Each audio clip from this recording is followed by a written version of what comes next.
You didn't choose this. Nobody does. You took your first breath in a village that was still burning. The screams hadn't stopped yet. The ground was still warm from what had torn through it.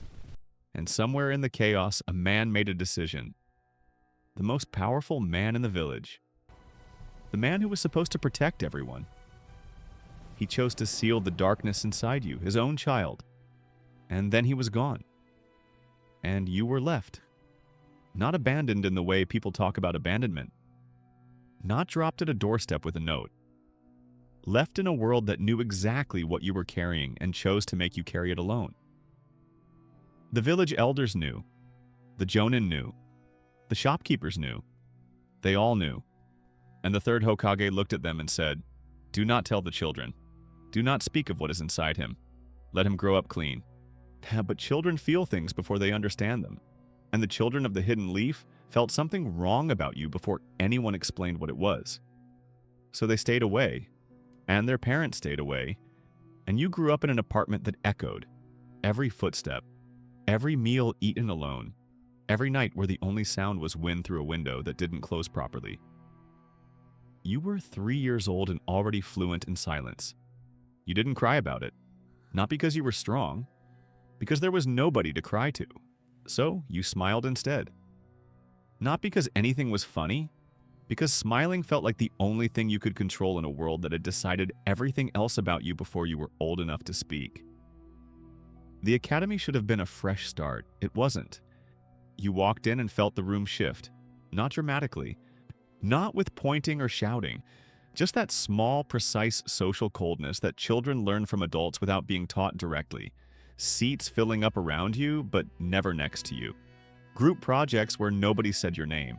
A teacher who graded your work fairly, but never once looked at you with the warmth she gave the others.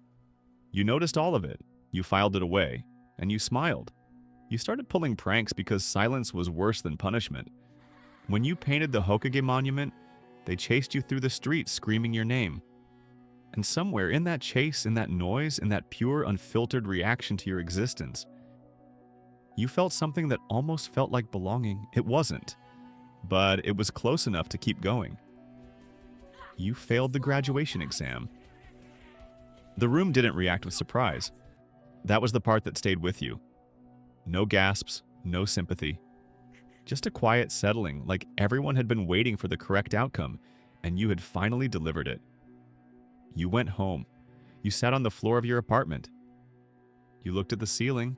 You thought about what it would feel like to have someone ask if you were okay. Just once. Just one person. Nobody came. You got up. You trained. Not because you had a plan, because movement was the only way to outrun the feeling. You failed again, and again. And each time you walked back into that empty apartment, you built the smile a little thicker, a little wider, a little more permanent. Because if you were going to be alone, you were going to be alone loudly, defiantly, in a way that looked like a choice instead of a sentence. That was the second thing the world taught you. Make your pain look like personality, and nobody will know the difference. You found a team, not immediately, not warmly.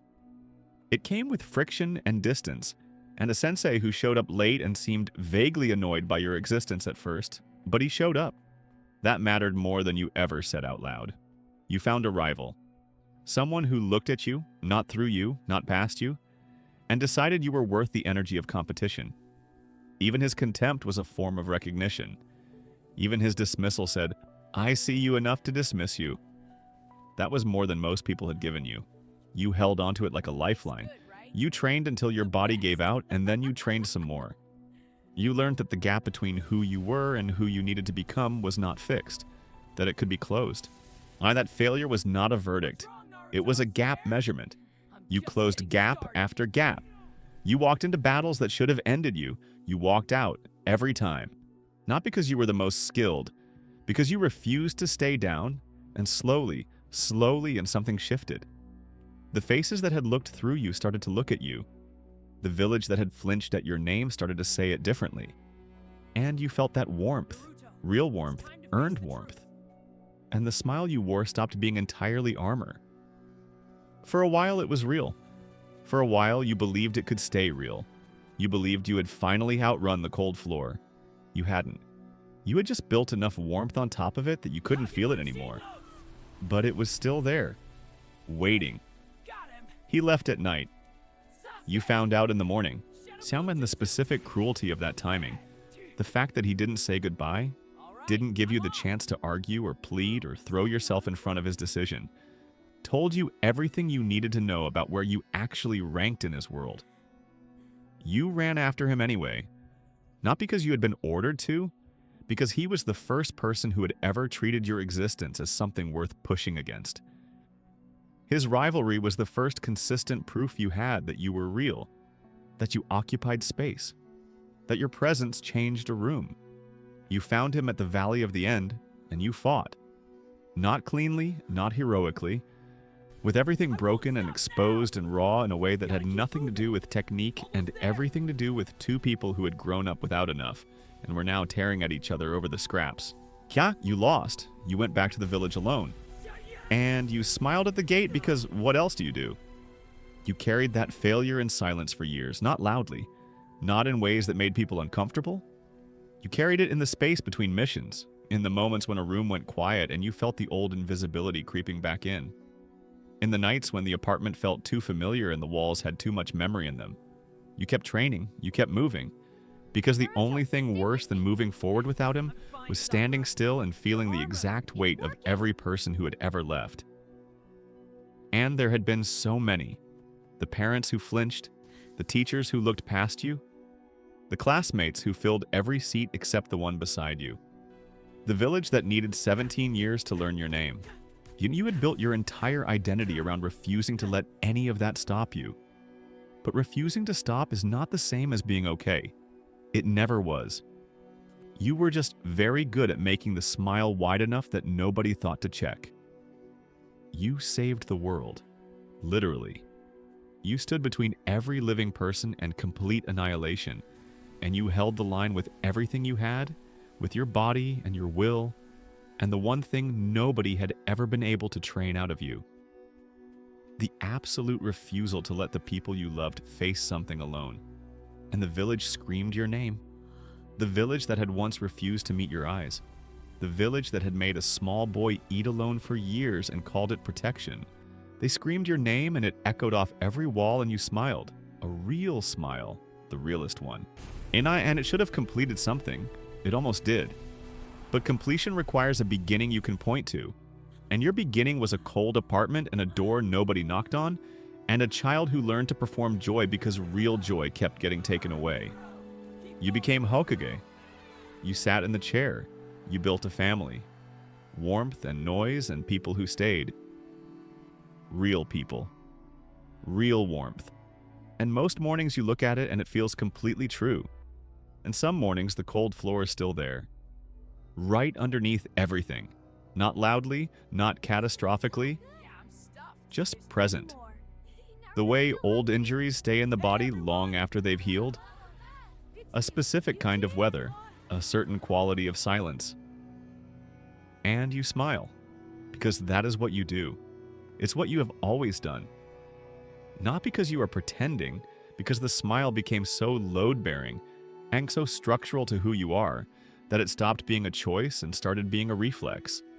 And nobody around you, not the friends who finally stayed, not the family you built from nothing, not the village that finally learned your name, nobody ever thought to ask if the smile was okay. Because it always looked okay. It always looked like yes. When really it meant, I am still standing. Which is not the same thing. Which was never the same thing. This is the tragedy of Naruto Uzumaki. Not that he suffered. He suffered loudly, brightly, in full color, in ways that should have been impossible to miss. The tragedy is that he suffered so warmly, so generously, with such complete commitment to making sure everyone around him felt seen and held and less alone, that nobody ever turned it around. Nobody ever aimed that warmth back at him, and he never asked them to. Because somewhere inside the Hokage, inside the hero, inside the most recognized face in the hidden leaf, there is still a boy sitting on a cold floor, looking at the ceiling, waiting for someone to knock. Still smiling, just in case someone finally does. The smile never broke. That was the whole story. That was always the whole story. Your simulation ends here, but the cycle never stops. Somewhere out there, another life is waiting to be lived. Whose story should we pull into the simulation next? Drop a name in the comments below. The most liked comment becomes our next video. Subscribe before the system forgets you were ever here.